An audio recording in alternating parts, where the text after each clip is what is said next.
Good morning everyone. আবার চলে আসলাম নতুন একটা মিনি ব্লগ নিয়ে। দেখো আমি রেডি হয়ে গেছি, আমার তো কাজ ছিল তাই জন্য সকালবেলায়।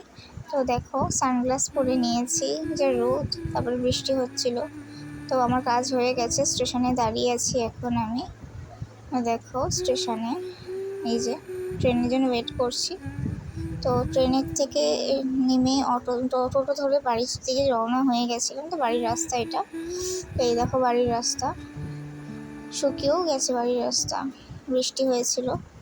আজকে ওয়েদারটা খুবই সুন্দর, কিন্তু আমার মাথা খুব ব্যথা করছে, জানি না কেন, মানে প্রচণ্ড বেশি মাথা ব্যথা করছিল আজকে।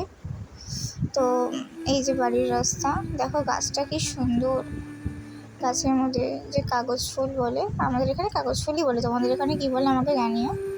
তো কাগজ ফুল এগুলো, এই দেখো কুকুরটা দাঁড়িয়ে দাঁড়িয়ে আমার দিকে তাকিয়েছিল। তো ঘরে ঢুকে গেছি, ঘরে ঢুকে মাথাটা খুব ব্যথা করছিল বললাম যেহেতু, তো ফ্রেশ হয়ে গেছি। ফ্রেশ হয়ে মাথার মধ্যে তেল দিয়েছি, অনেক বেশি বেশি করে তেল দিয়ে বেরুনি করে নিয়েছি।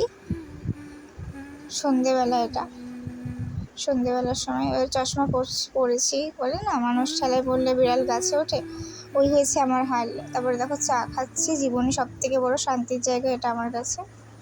চা চা ছাড়া আমার জীবন অচল। তো এই দেখো রাত্রেবেলা খাওয়া দাওয়া হয়ে গেছে। তো চুলে বেরোনি যেহেতু আগের থেকেই করা ছিল।